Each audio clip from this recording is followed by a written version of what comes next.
How's it going, everybody? And welcome back to another edition of the Stupid Questions podcast. Today in the pod, we're going to be talking with Cody Beals. He's a professional triathlete from Canada. He is close friends with Jackson Laundry. If you remember, we had Jackson on. I had Jackson on over a year ago on the podcast. On today, with the conversation with Cody, get to just ask him some very real and raw, honest questions that I have about who he is as an individual and the things that he's got going on in life. And also, there is a bit of a recording issue toward the end because my internet was cutting out here at this Airbnb. If you are watching video, you will see it's a different background. I was not able to fix that. So there will be a couple of questions at the end where he just answers without you hearing me ask the question. And the question I ask him is an advice question that I typically ask. And I'm asking him specifically on how to move forward with self-acceptance. So without further ado, just want to introduce you to Cody and hope you enjoy this podcast. Thank you so much. Really quick before we get back to the show, just wanted to say that we have episode 100 coming up. I can't even believe that. And we are going to do things a little bit different for that episode. I'm going to give you guys the opportunity to interview me and ask me some questions. So if you have some questions you would be interested in asking, you can check the show notes link in the description. It will take you to a Google form where you can add any and all and as many questions as you would like to. I will compile a list and hopefully go through as many of those questions as I can for that episode. So if you're interested in that, check out the link. Thank you so much, and I hope you enjoyed today's show. Sure did. Well, I guess officially, thank you so much for coming on the podcast. It's a great honor to have you on. I enjoy these things phenomenally, and it's been really cool to just get to meet more and more people. And obviously, I got to meet you in person at Chattanooga for the Ironman there. But yeah, thank you so much for coming on and spending some time with me. Thanks, man. My pleasure. Yeah, dude. So first thing, a question that I really like asking people, it kind of kicks it off to get away from the small talk relatively quickly because, well, I think there's a place. I don't love it. But for you, who is Cody? Oh, man. That's an open-ended question. Yeah. You know, I'm still figuring that out. I think 18-year-old Cody would have had a great answer for you. What I thought at the time would have been a great answer. And my 20s and so far my 30s have been a lesson in realizing I don't know nearly as much as I thought. So that's a work in progress. I think certainly my self-identity has been very wrapped up in triathlon for the last 11 years as a professional. And the pandemic was a big soul-searching moment of what else do I have going for me? If I lost triathlon, who would I be after that? So I think some really good things came out of that. And right now I've just been taking 3 weeks off triathlon and doing what has now become this annual tradition of a big project. And this has been my most ambitious one so far. I'm building a training studio in my backyard and a better office than this one.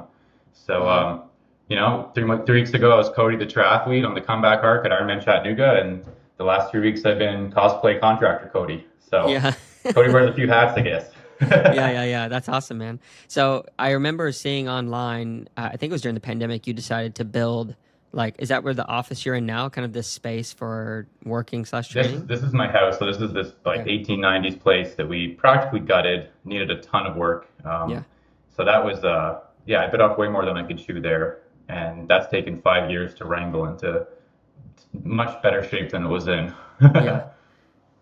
So that space that was in your backyard, is that from a previous place then that I'm kind of recollecting? I should have done. No, I built it from scratch. I mean, the backyard reno's been a few stages, but this structure that's up there now was, I laid the foundation last September after Ironman Maryland, and I've been chipping away at it on downtime ever since, going very, very slowly. It's been a one-man show, so man, it's like, it's humbling. You think you're fit, and then you throw yourself into a few days of manual labor, and you realize just how specific that triathlon fitness is. Yeah. You know, like my hips sore, my shoulders are sore. I'm feeling old after that. Yeah. Those different planes of movement from rather just kind of moving forward all the time. Yeah, it's super interesting. So, where did that love for, I guess, working with your hands come from? Did you grow up doing different types of projects like this?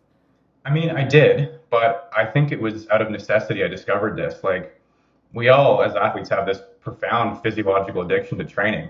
And I really struggled taking downtime in the past. Like, years would go by where I take 2 or 3 days off. So that was really broken. That was a terrible approach.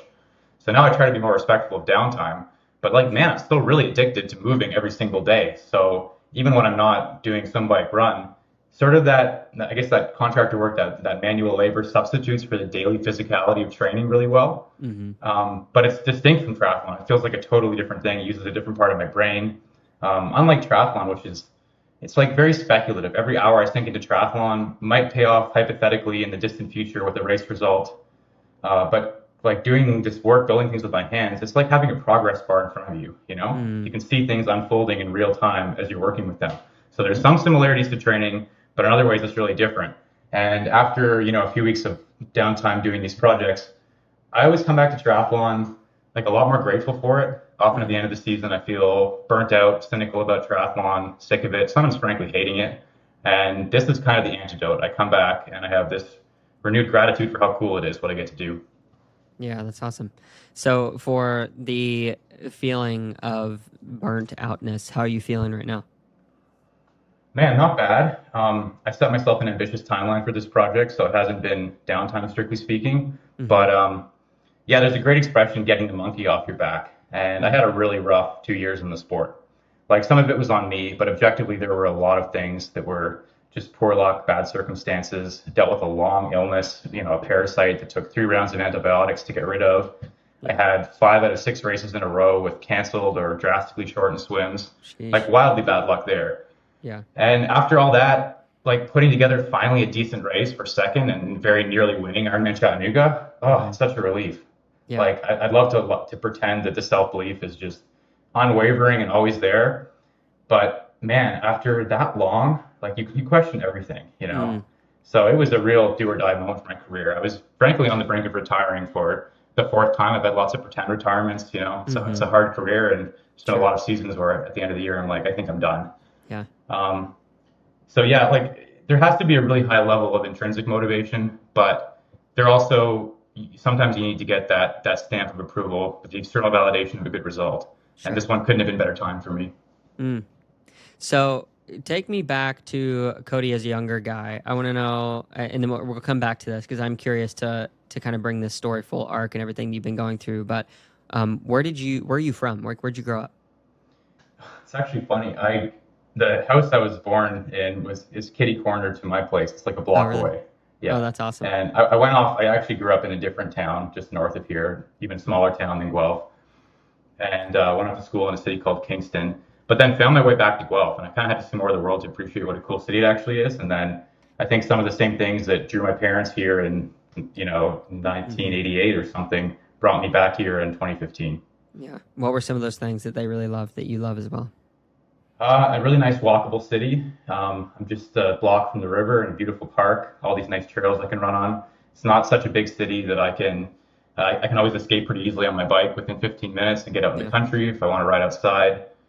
It's got a vibrant culture scene here, which I don't take advantage of nearly as much as I like. Sure. Triathlon not being super conducive to nightlife and all that. Yeah. It's close to a few great pools, and there's a few other pro triathletes in town. We've got Jackson Laundry, Taylor Reed, some Yeah. draft legal athletes, and a bunch of up and coming athletes, as well as some great single sport athletes. Yeah. So I do most of my training alone, but there's always the option to jump in with other people. So we've got like 3 local group chats for the swim, the bike, and the run. And anytime I want to find company, it's just a little message away, basically. Yeah. Yeah. So with your family growing up, did you have siblings? Or do Yeah, you I've got have a siblings? sister who was actually the more promising athlete in the family. Probably Really? could have been a better triathlete than me, but her life kind of veered in a different direction. Yeah. Okay. What's she doing these days?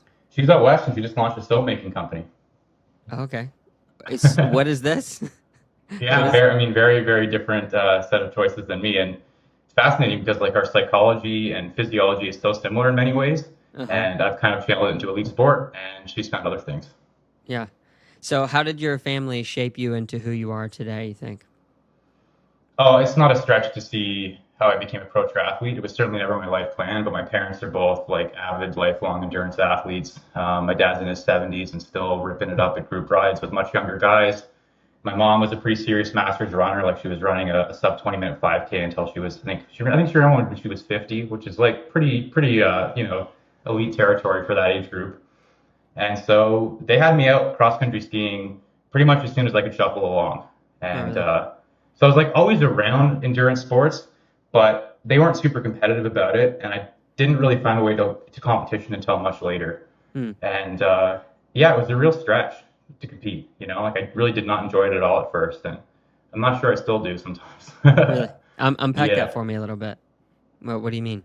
Well, I mean, I think there's an anecdote that tells you a lot that you need to know about me in competition. So my very first swim meet when I was a 9-year old, I ran away from my race. Like the marshal called my event, and like the fight or flight response kicked in, and I ran away. And it wasn't even the first time I did that during my childhood swimming career, or the last time. I mean, like it happened again. So yeah, I've always struggled to find enjoyment in competition, and sometimes even as a pro triathlete, I just see it as a justification for a lifestyle that I otherwise really enjoy. Mm. So it's like I have to show up and race a few times a year to do this thing that's awesome the rest of the time. Yeah. Not always awesome, but you know. Yeah. That Yeah. said, like there are some moments on course, like there was a hell yeah moment on the Chattanooga course where you find that flow state, and it's one of those rare races where 90% of it feels really good, Mm. and I don't hate that. Yeah, yeah, for sure. No, those are great places to be. So with the competition, the uncomfortableness of that, I can relate to a degree because when I was younger, I hated being compared, even from a very young age. So I grew up where we had this thing, and basically it's called Saturday school because we went to church on Saturday, but it can be compared with Sunday school, and we would like memorize Bible verses, and like from a very young age, I got really upset about it because I was like, this is the wrong motivation. If we're gonna learn these things, we should do it for the principle. I'm like Yeah. probably 6 or 7, and then as I got older, like I got into soccer, and I found that my own personal performance usually didn't do like it didn't feel good, and I didn't reach those if we can call them flow states unless there was like a lot of positive encouragement. I didn't do well with the negative, like I want to go out and win this thing. So for you, where does the uncomfortableness come from the competition? Like what is an ideal situation look like for you in this sport maybe that doesn't have that? Or I guess yeah, When talk I about struggle with competition. competition, it feels like this objective measure of your value or your worth sometimes, which Yeah. it's obviously not. There's much more to me as a person than how I perform on the race course. And a tough 2 years in the sport certainly forced me to confront that. Mm. But it does still feel like this reflection of everything you've been doing. And if it goes poorly, it's like, have you even been focusing? Have you been serious about this? So Mm. one way that's helped me to reframe it, I can't even remember who introduced me to this idea, but it's more analogous thinking of it in terms of an artist, and the race is your canvas and it's your chance to express yourself. And there's no perfection, there's no art that's objectively better than other art. And so if you look at it that way, I find that a lot more palatable, I guess, than just this objective ranking of how good of an athlete and a person and a human being you are. Yeah, yeah. I think it's very much a human thing to I would I would say it's probably not even a good trait, but I think you can have positive outcomes, some outcomes from it, but the insatiable desire to compare to another and to when you look at the numbers, I mean statistics, if you look at a very developed sport like football or Formula One, you can look up every stat for every possible imaginable thing that you could potentially write down as a number, an average, or whatever. Um, but I think that yeah, it becomes more about those things and less about the individual. So you were saying like you feel like there's a lot more to you, and obviously there is outside of the sport. But what are some of the values that define who you are outside of triathlon? Meticulousness, which certainly translates well to triathlon. I think it's been a big struggle learning to manage perfectionism and not let it control me. I feel like this is a cop out of an interview question. Like, what's your biggest flaw? Oh, I'm a perfectionist. But no, like it really was a terrible arc in my early 20s, and I thought I'd get a physics PhD, and Wow. academia brought out the absolute worst of my perfectionism. Like I remember my class had of the 700 or some engineering students in first year, they published like a ranking, on your transcript. And as soon as I saw that number, I was like, I want to be top of the class. That's literally all I'm going to focus on. And it Wow. drove me insane over the course of 4 years. Like I was just obsessive about that. So it brought out the absolute worst in me. So now I try and, you know, channel perfectionism in a positive way in triathlon. But the reality is you're never going to have a perfect training block. You'll never have a perfect race. So it's been a long exercise in managing that, being okay with, I guess, the suboptimal, unforeseen, uncontrollable. Apart from that, something I'm striving for is being a little more giving to other people. Like this is pro triathlon is inherently a very self-absorbed thing. This is a very self-absorbed season of my life. I don't have like an extended family to take care of. I don't have kids. I just have a cat and a partner and two parents who I love a lot. And apart from that, I pretty much throw myself into triathlon completely. But during these periods of downtime, I'm starting to think more about like how can I actually be getting involved in the community a little bit more Hmm. and my sponsor ASICS just invited me out to a 5K race, and that's like the first time I've raced locally in I don't know how many years. Yeah. So it kind of woke me up to the fact that there's more I can be doing outside of just performing and racing, which is really just for me, you know. Yeah, yeah, for sure. So, how old are you, if you don't mind me asking? Yeah, 34. actually, yeah, I was gonna say I knew that because I looked it up. But anyway, It's an um, interesting age as a pro triathlete because you start getting the question all the time, like, so what's next? Or, you know, the subtext is like, how many more good years do you think you have? Like, you think your best years are still ahead of you, or, you know, you're getting washed up now? mm, That's what I hear from it, at least. In yeah, fact, some yeah, kid actually, like, point blank asked me that question in the last pre-race press conference. So, yeah, man, it cuts sometimes, you know, yeah, because before Chattanooga, I wasn't absolutely sure. Maybe that conviction was wavering that I could still have my best years ahead of me. So, sure, the stats say you can be world class up until, well, there's men and women in their early 40s who are still world yeah, class. So, could easily have 5 more good years if I want them. I'm not sure if I do though. yeah, yeah, yeah. What do you think will come to you to give you that? I guess the peace or the motivation to step one direction or the other. Like, are you looking for a particular thing or event, or is it just a I, feeling? I was for a long time, you know.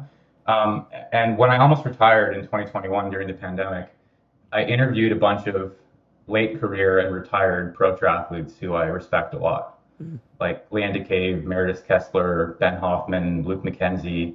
Had a chat with Simon Whitfield, mm-hmm. like some really phenomenal athletes. And I realized that for every person who goes out on the perfect note, who ends their career with a win or something, then drops the mic and leaves the sport, or retires just before everyone realizes they're over the hill, but they personally know, there's like 10 other athletes who don't get to choose the manner in which they leave the sport. It's a Mm, catastrophic injury, it's a bike crash, or it's just a slow fade to oblivion due to a million other things.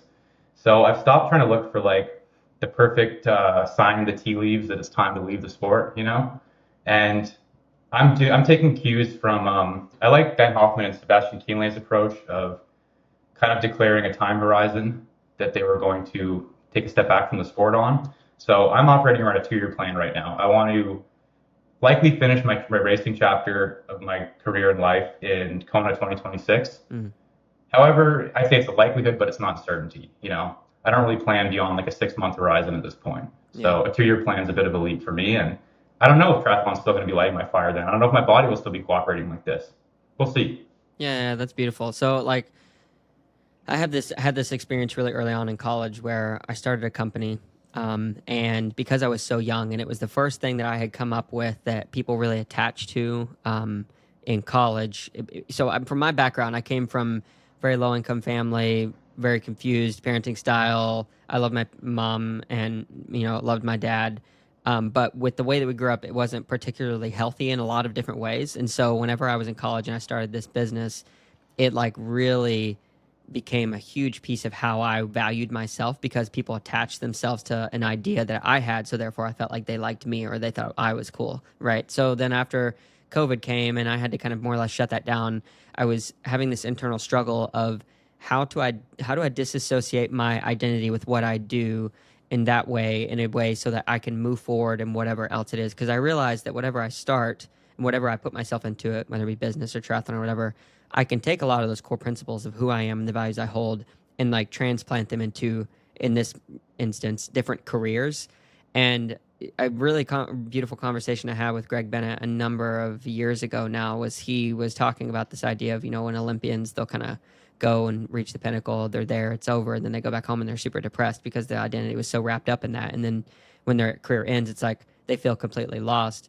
But I think that what you're talking about is being able to associate identity with something healthy because I think in life there should only be one end and one beginning on this earth when we're born and when we die. Everything else is like, sure, you can kind of bookmark somewhat chapters, but everything's very fluid. It's not very as easy as turning a page, I don't think, because we take a lot of our values and the pieces of who we are and we move to the next step in life. And I think that that's an art to figure out. And I haven't figured it out, by the way. I'm not No. preaching this from the mountaintop as I was, but I haven't figured it out in any way. But it's starting to become a little more clear, I think, now as, I'm 32.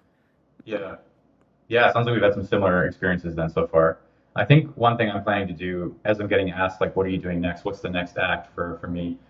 I don't know what it is yet, and I've become more emboldened and confident in admitting that. And so I just want to clear some blank space in my life after triathlon Yeah. and reacquaint myself with what it is that I'm good at and I'm passionate about and feels fulfilling Yeah. apart from triathlon. So yeah, I guess part of the planning is having the financial runway and the breathing room to just take some time off and not feel imminent pressure to move on to the next act, either for income or fulfillment or whatever. Yeah, yeah, for sure. So I want to go back a little bit. You talked about taking 4 years as an engineer or physics. Like, what was the Started in specific? engineering, Okay. graduated in pure physics. Yeah. So talk to me about that for a bit, because that's not your typical triathlete. I mean, there's not such thing as a typical triathlete, really, but like with physics, that's a very specific field, and it takes a very smart person. You're more athletic now, like you must still have a love for that. But why did you decide to go into that, and how does that inform the way that you present yourself as an athlete and move through the world? Well, my dad was an engineer and he did like a program called Scientists in the School where he'd come in and teach science to kids and stuff. So that was the environment I grew up in. And I had some phenomenal science teachers in high school. And apart from that, I think, especially at the time, if you were an academic kid in high school, there was a lot of things pushing you towards like STEM fields, you know? Hmm. And that wasn't the entirety of who I was. I loved writing, I played piano, I had a lot of other things going on. But you know, if you got good grades, STEM was the default path. Yeah. And so I don't know if it was the best option or the most fulfilling option for me, but that's where I ended up. And yeah, I started in engineering and then ended up in physics. And my fourth year project was actually dusting off this wind tunnel I found in the attic of the physics building and doing, you know, studying like weird esoteric phenomena in wind tunnels. Oh, that's And so that's awesome. pretty applicable to triathlon. Yeah. But generally, the progression of physics is starting with like, you know, Newtonian basic stuff that's very rooted in the real world and, Hmm. you know, what you can observe physically, and then getting more and more, you know, narrow and microscopic and subatomic in focus, and then quantum mechanics. And as that typical trajectory was followed, I got less and less interested. You know, my academic advisor was ticked at me for not taking like quantum 2 and 3 and whatever. Yeah. And so I think I was more of an engineer at heart. I probably should have ended up in mechanical engineering or something. Yeah. Um, and then later on in my triathlon career, I had lots of opportunities when my bike sponsor Ventum to go to wind tunnels, and I found that way more fascinating than anything I learned in a physics classroom. Really. Yeah. So do you think that you could ever like dive back into the engineering No, field? no, No. no. I'm Totally done. I worked in environmental science consulting for a while after I graduated and before triathlon really took off, Uh-huh. and that was pretty interesting. But like I was saying earlier, academia feels pretty burned for me. It was a bad environment for me. Maybe I could go back and foster better associations with it, but no, I'm not eager to reopen that chapter of my life. Yeah, yeah, for sure. Yeah, that's interesting. So, with your mom and your dad, like you mentioned, your dad was engineering. Who I would assume that you're more like your dad, but who are you more like, your mom or your dad? You think? Oh, I definitely have characteristics from both of them. Yeah, my mom was she did a lot of communications and marketing and stuff, and she's very social, much more extroverted than me. But on a good day, I think I've absorbed the best of each of them. Sometimes the opposite. Yeah, yeah, yeah. But no, they were both huge parts of my life, and I'm pretty lucky that they're just half an hour up the road from here. I actually got my dad an e-bike this summer so we Oh, could ride awesome. together, and we only got it at once though, so that was on me, you know. Yeah, But yeah, I'm trying to make an effort to spend more time with them, and yeah, he's a phenomenal cyclist, and I think it'd be pretty cool to have the three of us riding together again as I grew up, you know. yeah, yeah. So you guys used to grow up riding quite a bit. Yeah, we would do ski trips in the winter and bike trips in the summer as a family. Okay. And yeah, it was a wonderful way to spend time together, especially when my sister and I were teenagers, and typically kids that age spend less time with their parents. But doing sports together like that was a really cool way to chill. Yeah, yeah. Yeah, I can only imagine. I remember having a few bike experiences when I was really young with these Boy Scout type of groups where we go on a 50-mile ride and, using all borrowed bikes, and you just be super, That's super awesome. blistered up by the end of it. But yeah, I remember that was my first ever experience getting on a road bike that was too big for me. And the feeling of going fast under your own power was quite the inspiring thing. And I'm sad it took me so long to actually get back on a road bike, like literally until I was in college when I bought a little Trek aluminum frame, and it changed my life again. But yeah, it's cool how those things can really open up the mind for a child, I think. Do you ride outside much these days? Yeah, I ride a lot. I just before this, actually, while I was a little bit late, I got a late start, and it was a little chilly here in California, but I just did a 2.5 hour loop. Just kind of got Nice. lost up in the mountains some, and then came back down. And sadly, ran over some glass. And luckily, I had enough sealant, I guess, to plug most of them. But one of my tires started to go flat as soon as I got back. So I was like, oh, that's fortunate. Yeah, Yeah. Love yeah, when tubeless actually works as advertised, which isn't always the experience. yeah. As long as you don't get any cut in the sidewall or anything, basically. Yeah. Yeah. Well, cool, man. So I want to dive in a little bit more. So I read your blog or some of your blogs as I was Oh doing some man. research, and I read that one of the things that you don't love is when it comes to like your stance on like being queer and in the sport, and sometimes businesses and companies will use it to basically get more sales at the end of the day because it's like the popular thing to do. You said like you have some turn offness to that, and rightly so. But then on the other side, like you really do want to have that be out there, and you want that to be understood by people because I think there's a lot of misjudgment. So for me, I come from a world that was evangelical Christian. It was taught to be a specific way, like, oh, this is bad when I grew up. And then as I've gotten older and have friends who are gay, and then have had their experience kind of expressed to me, and then my own experience of life, which I can share if you're interested, because I would be curious to hear kind of your feedback. And it comes from a vulnerable place, and I think because this is a public forum, it'd be really interesting to hear your perspective on it. Because I used to be very like outspoken against not just this, but anything that I would deem kind of as a sin. So I went over to the Philippines, lived for a year, had kind of this coming to Jesus moment, and it was like very hard line for a long time when I came back on the things that I thought were right and wrong. And before that, I was kind of this interesting character where, I mean, I was trying the drugs, trying everything that I could kind of get my hands on to kind of find some control or whatever it was I was looking for in life. When I came back, it was super hard lined. So I guess what I'm asking is if I can ask you some questions about like how I have thought about these things, and for you to just give me your honest feedback. And I don't want you to like hold anything back at all. If you think I'm completely wrong, I would just love Okay. to like understand and know I'm down. why. Are you down? Okay, Yeah. sick. Okay, so in my last podcast, actually, that's going to air next week, I talked to Ari, Ari Clow. You know Ari? Yeah. Yeah, Yeah. and Yeah. we talked about a bunch of super deep things. We talked about like absolute truth. What does that mean? Does it exist? And one thing that I did say was that like I believe that being gay was wrong. And I went on to share that when I was young, I had an experience where I was molested by my grandfather and asked to like commit acts as a kid with my cousin, who was a guy.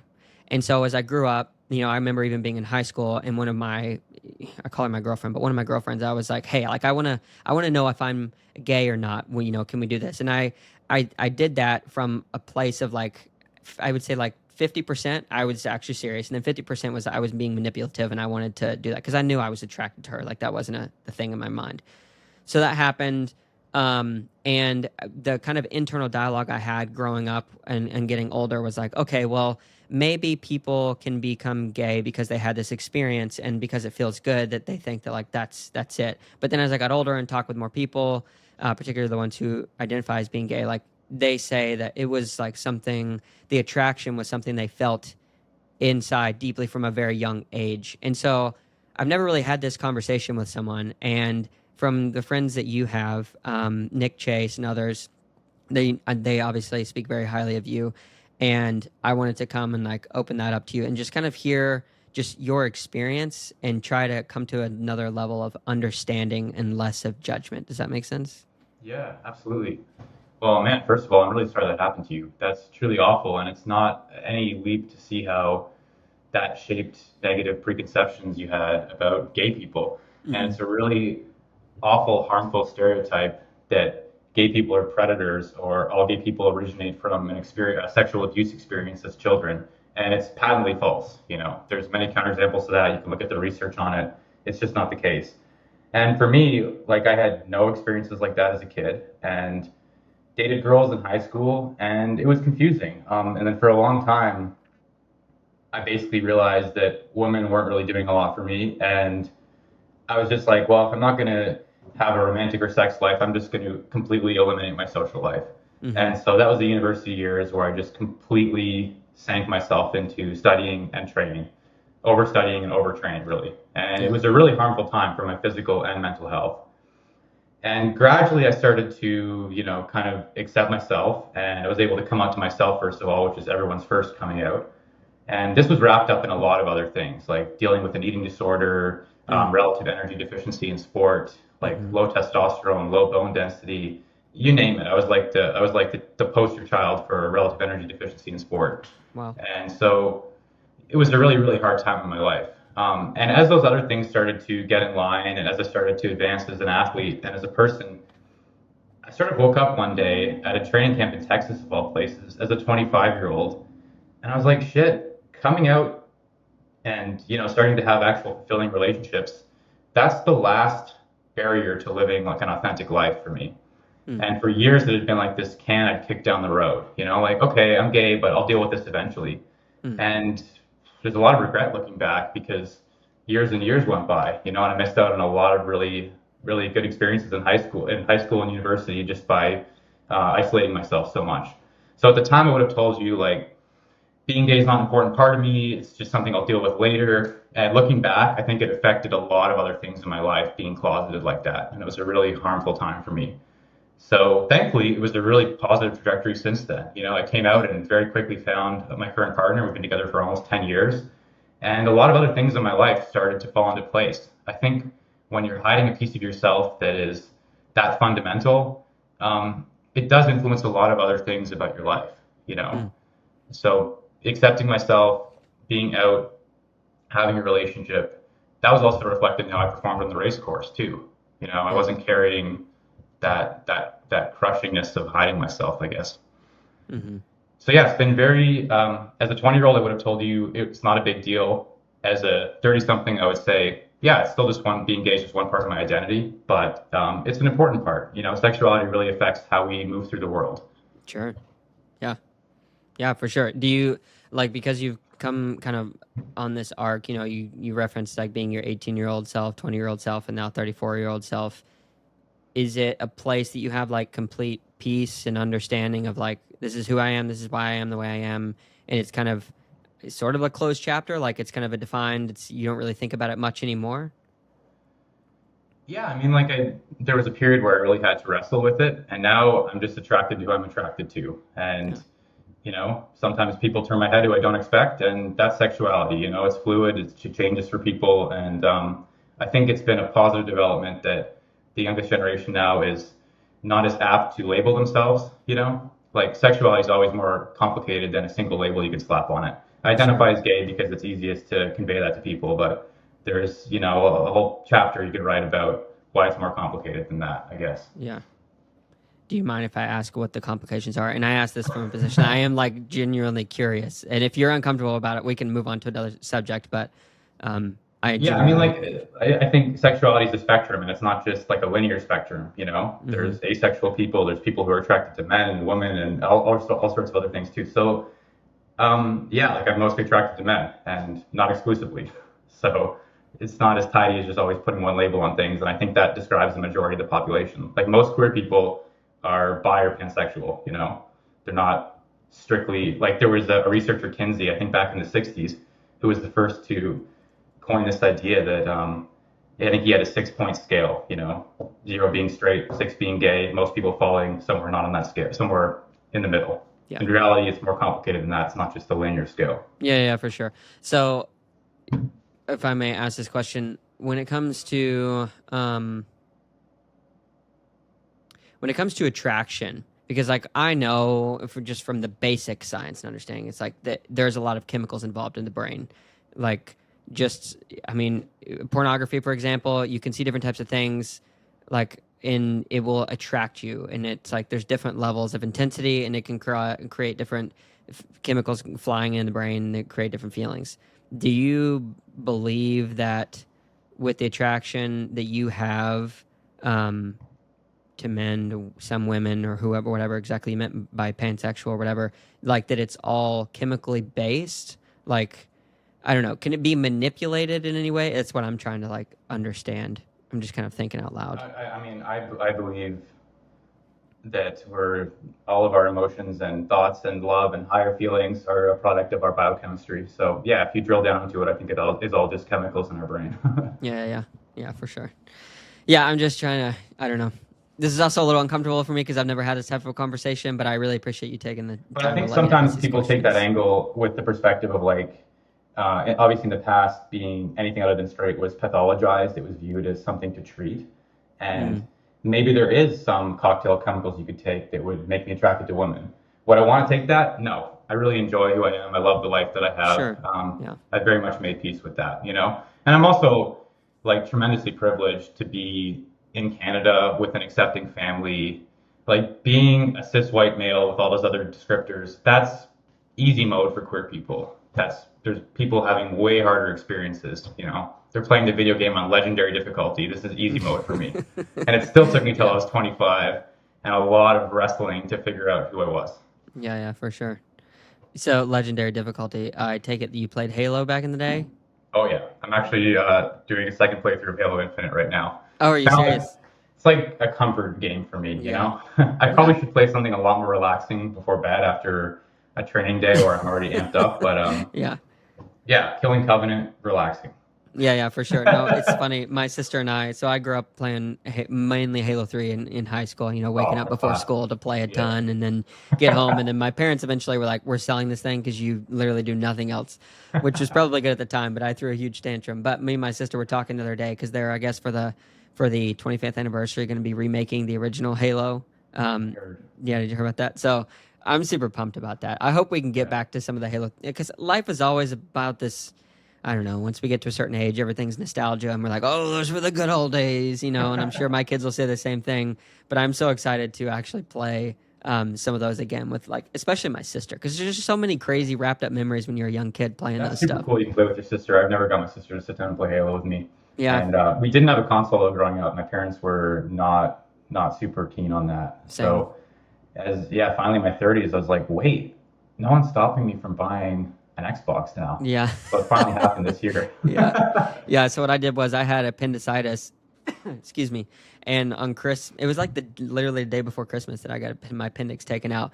And I remember laying in our house, and I'm like, I was in real pain. And my dad came over and he's like, "Is there anything I can do?" I was like, "Can I have an Xbox?" And I like cashed in. I cashed in hardcore Man, on, "Hey, give me an Xbox." And he totally did. And that opened the door. so, played so that yeah. beautifully. Yeah, don't manipulate your parents, but if you want to, you definitely can. Yeah. Okay, so going back to a little bit more serious topic, you wrote in one of your blogs that, and this is part of a quote. I'm paraphrasing, or I'm taking a piece of the whole quote. You said, "Accepting myself and coming out were integral steps in my personal development." What are some of the steps in the past, like 10 years, that you've taken that have given you that next level of development for who you are and the way that you are able to perform, and then the choices that you make on a daily basis? Does that make sense? Yeah, so I mentioned struggling with an eating disorder in university, and Mm-hmm. again, at the time, I would have downplayed it. I would have said it wasn't that big of a deal. Looking back, it probably cleared the bar for like a clinically diagnosable eating disorder. And so, getting my relationship with food sorted out took a really long time, and I would say it's really only been in my 30s that I've truly become, comfortable eating really well, and not just being able to eat intuitively and not really think about it, not Mm. have to rely on mechanical eating or procedural approach to it. Yeah. So that was a big piece of my development. And yeah, more often than not, it's like my appetite is two sizes too small for my activity level. I can't really rely on appetite as a gauge. Mm. So I think there's a lot of really, I'm actually going to be doing another podcast about this next week with a nutritionist and dietitian.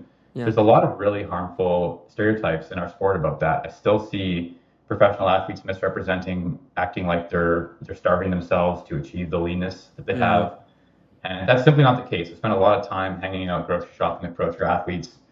Most of them eat really well and aren't neurotic about it and do not have diets with names, do not have strict ideas of what are good and bad foods, and frankly eat a Mm-hmm. lot of junk because you can't hit 5,000 calories a day without a fair bit of trash. Yeah. So, yeah, still figuring that one out, just how much we have to eat Yeah. in Yeah. order to perform at this level. Yeah, for sure. Yeah, thanks for sharing that for the eating disorder. It was interesting when I got married, or when I was engaged. I had developed an eating disorder too. So my mom was overweight growing up, and for whatever reason, I think it was really in how my dad treated my mom. My dad would make comments like calling her names, fat, cow, that kind of Oh stuff. man. Obviously terrible stuff. And I really didn't even like process that as a kid, but when I got older, that became like a huge fear of mine that I was going to become overweight. And then like it was like body dysmorphia, look in the mirror and like, I'm really not fat. I wasn't like shredded like someone, that you go see like the bodybuilder type, but I wasn't overweight, but I had developed this view of myself. And then as I was dating my wife, I somehow developed like, I didn't even think I had it. It's really strange. Like I started like purging myself, like bulimia. Oh man. But it was so interesting because I would kind of just, it was this weird relationship with food where I wanted to eat a ton and I liked eating and the feeling of eating. And then like my stomach would feel sick. And then I was like, oh, well, the best way to get rid of that feeling was to like make myself throw up. And I really didn't even realize that it was a big problem until I told my, at the time, girlfriend, and now wife, and she like helped me see that really was a big problem. But it's so interesting to me looking back on that time because logically, when I look at anything like that, or if you see someone starving themselves, like it's very easy to stand outside of the box and be like, that is not healthy. But it's interesting how when we get into those points of life where we can be doing something that is totally not good for our body or whatever it is, and we just don't even see it. Did you Yeah. have that experience at all? Yeah, I had very, very, like, I would describe it as orthorexia. It wasn't really like a binge purge type approach. That's more like bulimia. I just Hmm. had very strict ideas about, what were good and bad foods and how much I should be eating, when I should be eating.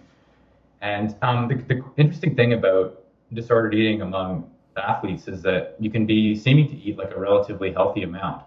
It's just in order to fuel what we're doing, it has to be such a comically large amount of food. You can be eating like as much or more compared to other people, but really, like I need to eat 3 times what a typical guy needs to eat who's more sedentary. I lived with Yeah. a power lifter for a few years who was constantly bulking, and this guy was in awe of how much food I had to put away to stay, like almost 100 pounds lighter than him while training this much. These eating disorders, like I don't think that they are as prevalent, but then again, I haven't been a part of the sport that long, so I couldn't really tell you. No, I don't know nearly as many people as you would, for example, that are in the sport, and like you were saying, that you see some of these stereotypes or ways of eating or showing our bodies, whatever, like that can Yeah. be unhealthy.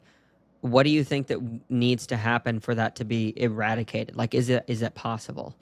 It has been changing rapidly over the last 10 years. There's been a lot of positive development. Like I've even seen this is a essential curriculum piece for coaching courses now, Hmm. like how to talk about food and fueling, how to recognize problems in your athletes, and that's a paradigm shift from when I was a varsity runner, for example, when my coach praised me in front of the team for coming back in the fall, the skinniest I've been in my life, like 20 pounds leaner than I am right now, praising me in front of the entire team for looking like a Kenyan. Yeah. Probably triggered like 5 or 6 other guys on the team to have their Yeah. own issues. Sure. So I'm seeing way less of things like that. We're seeing athletes be way more open about how they actually fuel. I feel like for some reason athletes had to go through this farce of pretending to eat like quinoa salad after their monster training day. I used to watch these day in the life videos and they'd have like this cute little meal after doing a 2 hour run. That's not how it's the thermodynamics of that do not add up. So now we see athletes, the next gen, showing a way more honest view of how they're actually fueling, and it's high carb, it's high protein, it's high fat, it's high everything. Yeah. It's not restrictive whatsoever. Yeah, yeah. So I think that that's really good too because this happened.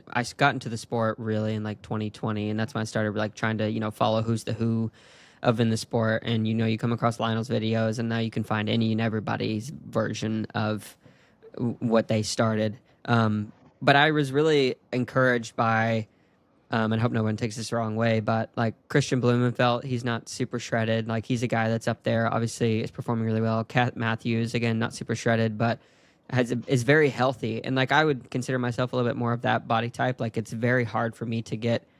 In fact, I've never been like just all right. Here I am with my 0.5% body fat. But I feel very confident about like where I am because I do eat for after I have big sessions. Like I eat until I'm full, and sometimes I even have to eat a little bit more to prepare for the next one. And so like Yeah. that is really encouraging to see because I have heard lots of stories, and especially in the professional running world and collegiate running world, where it's like you go out there, you slam yourself on the track, or you're an ultra runner. It's like, oh yeah, well if you lost a couple pounds, then your power to weight ratio would be better. But it's like, yeah, then your bones would snap in half. Like Or you reach the start line so depleted that you can't You can't perform. even Like I perform. thought Jesse Thomas had a fantastic philosophy about this. I'm sure if you Google it, you can still find an article he wrote on this.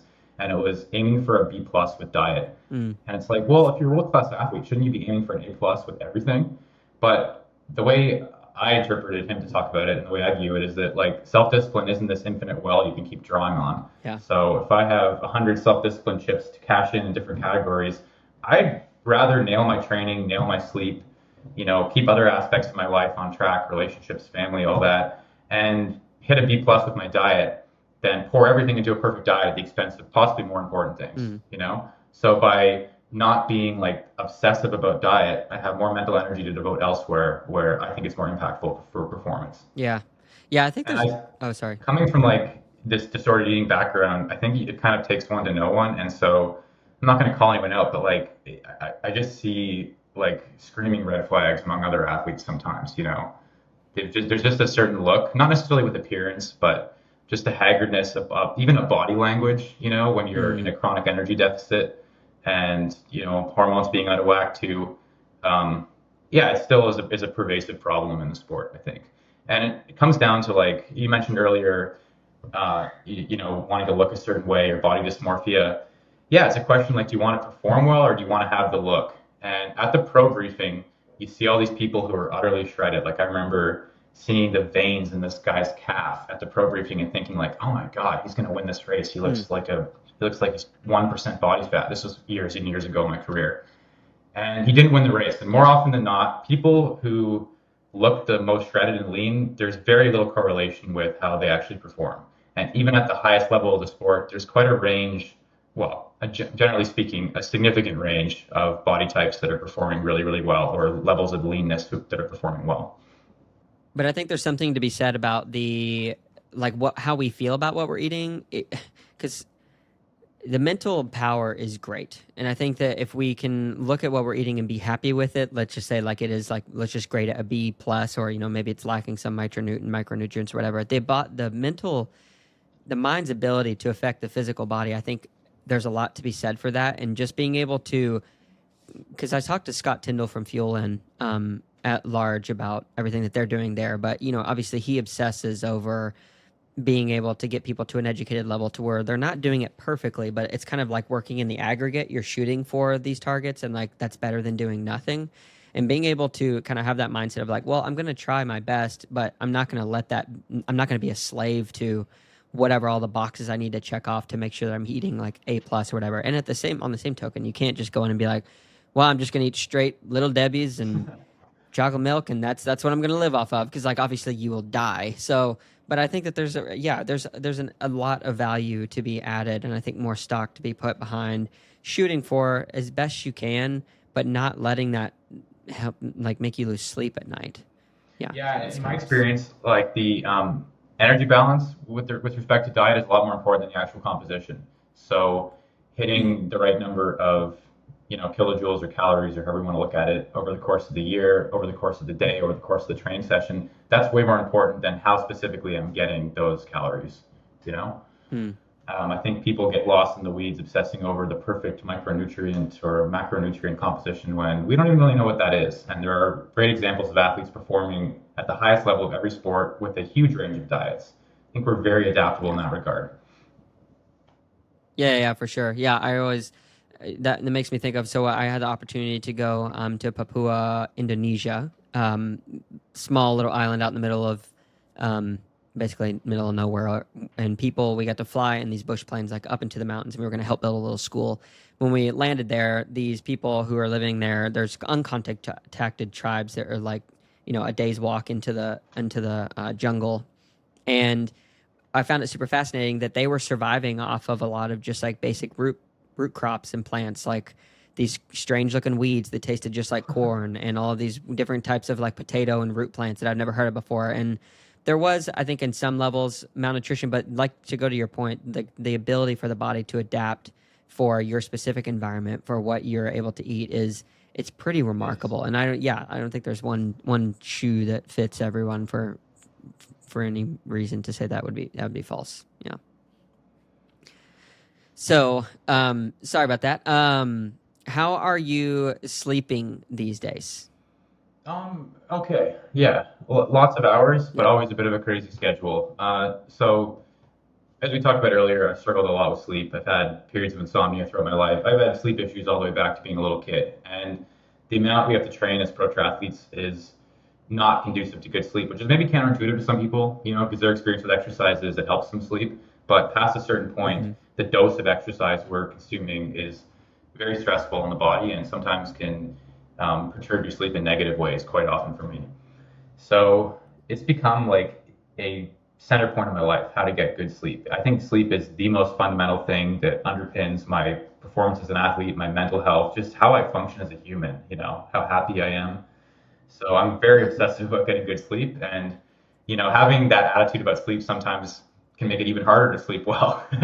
So this is a puzzle I'm Yeah. still trying to figure out, and yeah, you name it, I've tried it. I think I'm going to be trying a cognitive behavioral therapy for insomnia course pretty soon, so I can let you Oh, know how really? that goes. But I still don't have all the Yeah. answers here. I've just tried a lot of different interventions, and it's still challenging. Yeah. What all goes into this type of a program, or it's like a class that you're going to be taking? Yeah, I don't know a lot about it yet. I just know that it's one of the treatments with the best outcomes for insomnia and sleep issues. Oh, that's super interesting. How did you hear about it? My doctor, actually, my general practitioner and then a cardiologist I was seeing for a follow up, both mentioned this as being really helpful. Oh, okay, nice. When are you starting? I don't have it locked in yet, but yeah, thanks for reminding me to get on Yeah. that. Yeah, I'll text you tomorrow. All right, Cody. Yeah, put that note on your phone now. That's awesome, man. Well, I just have a couple more questions Cool. for you.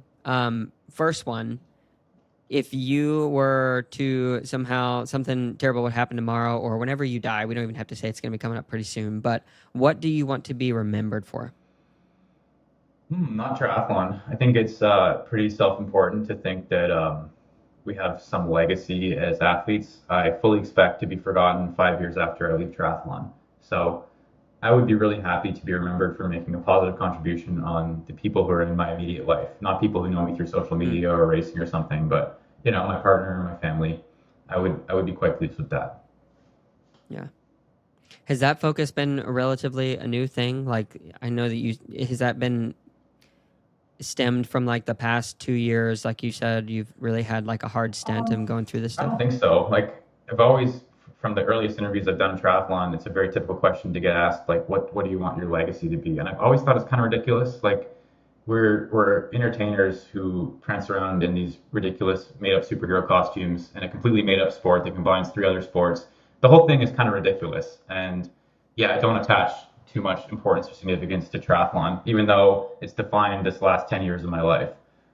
Maybe those are almost contradictory things to invest so much in something, but at the same time, not think that it's that important. And I Yeah. think you have to hold these two things in order to perform at a high level without driving yourself utterly crazy. My friend Jackson Laundry, who's had a phenomenal season, he's ranked number 2 in the Ironman Pro Series right now. We talk about this a lot, like the seeming contradiction between investing so much into the sport, but not being so completely defined by it that if you have a bad day, you're gonna, completely fall apart. Yeah. Yeah. Mm. Thanks for sharing that, man. For it's kind of an advice question. So, for someone who is trying to figure out how to just live with self acceptance, and that's not to say like not try to work on oneself, but to be able to find self acceptance, I guess to have that level of peace to know that like I'm going toward a better me and I'm going to continue to go that way. Like, how does someone start that journey? Uh, I, in my experience, I've always been very like defined through my productivity, and so I've always taken on the absolute limit of what I can handle, and often a little bit more. And existing at that frenetic pace never gave me the space to really think about that. And so I wasn't able to think about that until I created more, blank space in my life. And so some of the best realizations for me have come from periods where I'm not pushing myself to that utmost level, I think. Hmm. Well, I guess just want to say thank you so much for taking the time. Let me ask some pretty raw and open questions. But yeah, you taking the time to answer those means a lot to me, and I found it very enlightening. And I hope you just have the best of the week and remainder of the year, and that you continue to figure out what that next step is, and that you just are able to the max fulfill that part of you that wants to invest into other people.